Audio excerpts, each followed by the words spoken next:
അല്ലാഹുവിന്റെ റസൂലിനോട് സ്നേഹമുള്ള ആളുകള് റസൂലുള്ളാഹി തങ്ങളുടെ സ്വഭാവം ജീവിതത്തിൽ പകർത്താൻ ശ്രമിക്കുന്നവരാണല്ലോ മഹാന്മാരായ അയിമ്മത്ത് രേഖപ്പെടുത്തുന്നു.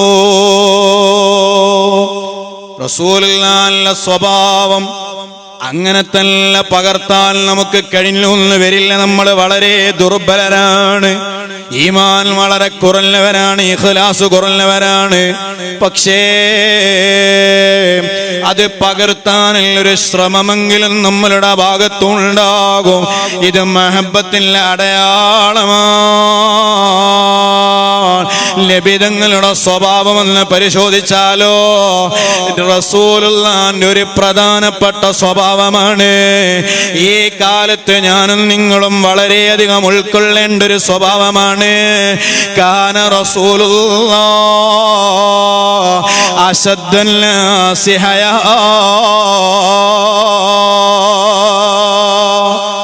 ഓ ഉമ്മമാരെ, എന്റെ ശബ്ദം കേൾക്കുന്ന ചെറുപ്പക്കാരെ, ഈ ആധുനിക യുഗത്തില് സുബ്ഹാനല്ലാഹ് അൽഫ ജനറേഷൻ എന്ന് പറയുന്ന ഈ ഒരു കാലഘട്ടത്തില് ഞാനും നിങ്ങളും അതാ നമ്മളുടെ തോന്നിയ രൂപത്തിലുള്ള ജീവിതം നയിക്കുമ്പോ റസൂലുള്ളാഹിന്റെ സ്വഭാവമൊന്ന് മനസ്സിലാക്കണേ.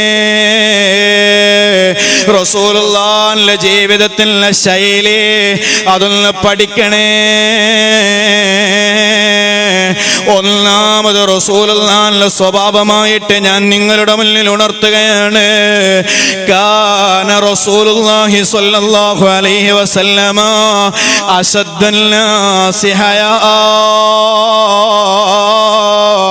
ജനങ്ങളുടെ കൂട്ടത്തില് ഏറ്റവും കൂടുതൽ ഹയാ ഉള്ള നേതാവായിരുന്നു സയ്യിദുൽ വജൂദ്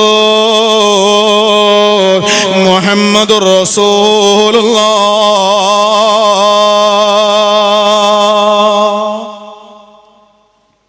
ഏറ്റവും കൂടുതൽ ഹയാ ഉള്ള നേതാവ് മുഹമ്മദുർ റസൂലുള്ളാഹി. ഇന്ന് ഹയാ എന്ന് പറഞ്ഞ സാധനം ആണിനും ഇല്ല പെണ്ണിനും ഇല്ല. ഉണ്ടോ? ഞാൻ എൻ്റെ വിലയിരുത്തലാ പറഞ്ഞത്. മുന്നിലിരിക്കുന്ന നിങ്ങൾക്ക് അതിന് എതിരഭിപ്രായം ഉണ്ടെങ്കിൽ പറയുന്നോണ്ട് എനിക്ക് വിരോധമൊന്നുമില്ല. സുബ്ഹാനല്ലാഹ്, ആണിനും ഇല്ല പെണ്ണിനും ഇല്ല. പണ്ട് കാലത്ത് ഒരു ഉസ്താദിനെ കണ്ടാലെങ്കിലും തലയിലേക്ക് തട്ടെടുത്തിടുന്ന ചില ഉമ്മമാരെ കാണായിരുന്നു, ഇല്ലേ?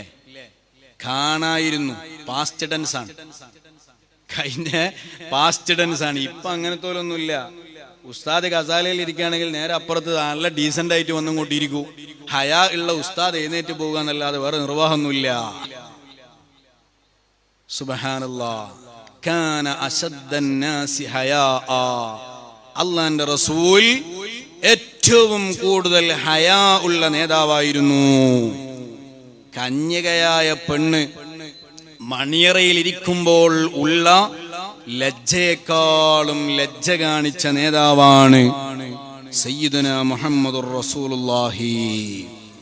അതെല്ലാ കാര്യത്തിലും റസൂലുള്ളാഹി തങ്ങൾ ആ ഹയാ കാണിച്ചിരുന്നു എന്നാ നമ്മളൊക്കെ പഠിക്കണം.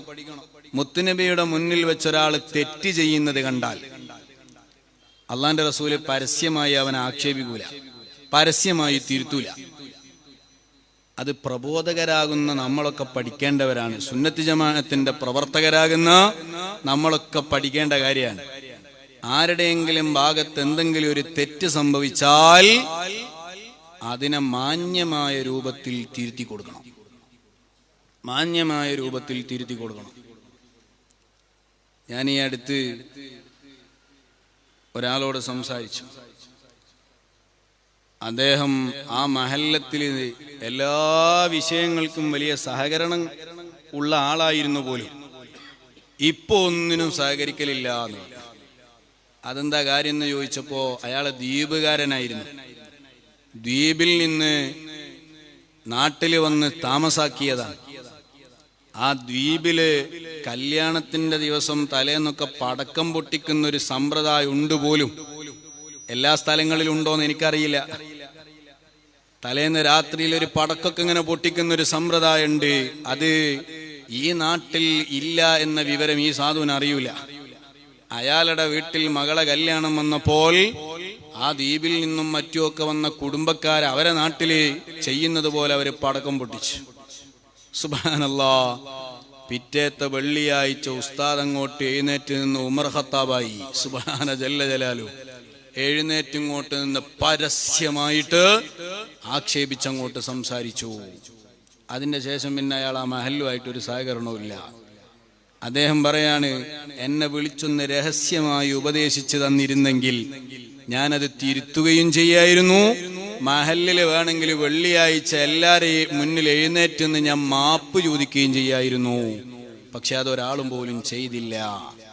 ഹബീബ് സയ്യിദുന മുഹമ്മദുർ റസൂലുള്ളാഹ് സ്വല്ലല്ലാഹു അലൈഹി വസല്ലം അവിടുന്ന് വളരെ മാന്യമായിട്ടാണ് തെറ്റ് കണ്ടാൽ അതിനെ തിരുത്താറുള്ളത്. നബിതങ്ങള് നിസ്കരിച്ചുകൊണ്ടിരിക്കുകയാണ്. സുബ്ഹാനല്ലാഹ്. അപ്പയാണ് ബേക്കിലുള്ള സ്വഹാബത്ത്, മഅ്മൂമീങ്ങളാകുന്ന സ്വഹാബത്ത്, ചില ആളുകളൊക്കെ ആകാശത്തേക്ക് നിസ്കരിക്കുന്ന സമയത്ത് ആകാശത്തിന്റെ ഭാഗത്തേക്ക് ഇങ്ങനെ നോക്കി. മുത്തുനബിയുടെ മുഅ്ജിസത്താണ്, മുന്നോട്ട് കാണുന്നത് പോലെ തന്നെ പിന്നിലുള്ളതും കാണുന്ന നേതാവായിരുന്നു മുഹമ്മദുർ റസൂലുള്ളാഹി. മുന്നോട്ട് കാണുന്നത് പോലെ പിന്നിലുള്ളതും കാണുന്ന നേതാവാണ്. നിസ്കാരം കഴിഞ്ഞു. നിസ്കരിക്കുമ്പോൾ മേലോട്ട് നോക്കൽ കറാഹത്താണ് അല്ലേ? അങ്ങനെ തന്നെയല്ലേ മസാല?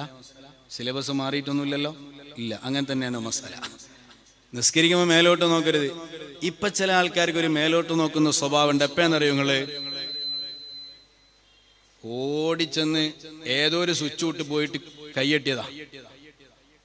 നോക്കുമ്പോ ഫാന് കറങ്ങുന്നില്ല. സുബ്ഹാനല്ലാഹ്. ഫാനിന്റെ സ്വിച്ചാന്ന് വിചാരിച്ച അട്ടിയിരുന്നത്. ചൂടിങ്ങോട്ട് പോകാതെ ഇവനിങ്ങനെ ഒരു നോട്ടുണ്ട്, കറങ്ങുന്നുണ്ടോ ഇല്ലേ? ഈ നോട്ടം ഇത് പാടില്ലാത്ത നോട്ടാണ്. നിസ്കാര സമയത്ത് മേൽപോട്ട് നോക്കാൻ പാടില്ല. ചില ആളുകൾ അങ്ങനെ നോക്കി. അത് നോക്കിയ ആളുകൾ ആരാണ് എന്ന് കൃത്യമായി റസൂലുള്ളാഹിക്ക് അറിയാം. നബിതങ്ങള് നിസ്കാരം അങ്ങോട്ട് കഴിഞ്ഞ് ഇമാമത്ത് കഴിഞ്ഞ് അവിടെ അങ്ങോട്ട് എഴുന്നേറ്റ് നിന്ന്, എടാ നീ എന്തിനാ മേലോട്ട് നോക്കിയത് ചോദിച്ചില്ല. അള്ളാന്റെ റസൂൽ അവിടുന്ന് പറയാണ്, മാ ബാലു അഖ്വാമിൻ, ചില മനുഷ്യന്മാരുണ്ട് അവരുടെയൊക്കെ അവസ്ഥ എന്താ? യൻദുറൂന ഇലസ്സമാ, ആകാശത്തിലേക്ക് നോക്കുക നിസ്കരിക്കുന്ന സമയത്ത്.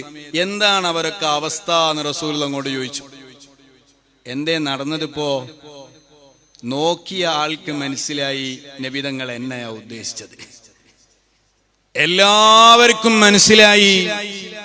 സുബ്ഹാനല്ലാഹ്. നിസ്കരിക്കുമ്പോൾ മേലോട്ട് നോക്കാൻ പാടില്ല. എന്നാ ഒരാൾക്കും തിരിഞ്ഞിട്ടില്ല ഇതാരോടാ പറഞ്ഞത്. എല്ലാം നടന്നു. ഉപദേശവും കഴിഞ്ഞു, തിരുത്തലും കഴിഞ്ഞു, എല്ലാം കഴിഞ്ഞു. എന്നാലോ ഒരാളെയും മുത്തുനബി വഷളാക്കിയില്ല. ഇങ്ങനത്തെ സമീപനമായിരുന്നു സയ്യിദുന മുഹമ്മദുർ റസൂലുള്ളാഹി സ്വല്ലല്ലാഹു അലൈഹി വസല്ലം. സൈനബ ബീവി ആയിട്ടുള്ള കല്യാണം കഴിഞ്ഞു. മുത്തുനബിയുടെ കല്യാണം കഴിഞ്ഞ രാത്രിയിൽ സുബ്ഹാനല്ലാഹ് മണിയറയിലേക്ക് പോകാൻ വേണ്ടി മുത്തുനബി അങ്ങോട്ട് ചെന്നു. സൈനബ ബീവിയുടെ അടുക്കലേക്ക് നോക്കുമ്പോ വീട്ടിന്റെ സിറ്റ് ഔട്ടിലുണ്ട് 2-3 സ്വഹാബികൾ ഇരുന്നിങ്ങനെ വർത്താനം പറയാണ്. കല്യാണത്തിന്റെ അന്ന് രാത്രി കുടുംബക്കാരെ വീട്ടിലൊക്കെ പോയ നമ്മളും ശ്രദ്ധിക്കേണ്ട കാര്യമാണ് ഇതൊക്കെ. കല്യാണം ഉണ്ട് എന്ന് പറയുമ്പോഴത്തേക്ക് ഒരാഴ്ച മുമ്പ് ചട്ടിയും കലവും എടുത്ത് അവിടെ കടുപോകും ഇല്ലേ? ഇവിടെ ഉണ്ടോന്നറിയില്ല. കല്യാണം കഴിഞ്ഞാലോ ഇനിയിപ്പോ സൽക്കാരത്തിന്റെ സൽക്കാരവും അതൊക്കെ കഴിഞ്ഞിട്ടായിട്ട് പോകാം എന്ന നിലക്ക് അവിടെ ഇങ്ങനെ നിൽക്കും. ആവശ്യം ഉണ്ടെങ്കിൽ നിന്നാ മതി. അല്ലെ കല്യാണമൊക്കെ കഴിഞ്ഞിട്ട് വേഗം തടി സലാമത്താക്കി കൊടുക്കുക. സൽക്കാരത്തിന് ആവശ്യന്റെ വിളിച്ചോളി എന്ന് പറഞ്ഞ് പോരാ. ഇതാ മാന്യത. അവിടെ ഇങ്ങനെ കെട്ടിക്കൂടി നിന്ന് ആളുകളെ ബുദ്ധിമുട്ടുണ്ടാക്കരുത്. റസൂലുള്ളാഹി തങ്ങളെ ഭാര്യയാകുന്ന സൈനബ ബീവിയുടെ അടുക്കലേക്ക് ചെല്ലുകയാണ്. അപ്പൊ കുറച്ച് ആളുകൾ ഇങ്ങനെ സംസാരിക്കാൻ. നബി തങ്ങൾക്ക് അങ്ങോട്ട് പോകാൻ തോന്നുന്നില്ല, ഹയാ കൊണ്ട്. എങ്ങനെയപ്പോ ഞാൻ അങ്ങോട്ട് പോവുക? എങ്ങനെയപ്പോ അവരോട് എഴുന്നേറ്റ് പോകാൻ പറയാ? അങ്ങനെ പറഞ്ഞാൽ അത് അവർക്കൊരു പ്രയാസാകൂലേ എന്ന് ചിന്തിച്ച് മുത്തുനബി തിരിച്ചു പോരുകയാണ്. രണ്ടാമത് പിന്നെയും ചെന്നു. അപ്പയുണ്ട് അവരവിടെ തന്നെ. റസൂലുള്ള പിന്നെയും തിരിച്ചു പോന്നു. മൂന്നാമത് വീണ്ടും ചെന്നപ്പോഴാണ് അള്ളാഹുവിന്റെ റസൂൽ അങ്ങോട്ട് കയറിയത്. ആലോചിച്ചു നോക്ക്. അത്ര ഹയാ ആയിരുന്നു സയ്യിദുനാ മുഹമ്മദുർ റസൂലുള്ളാഹ്. ഇനി ഓരോന്നോരോന്ന് പറയേണ്ടതില്ല.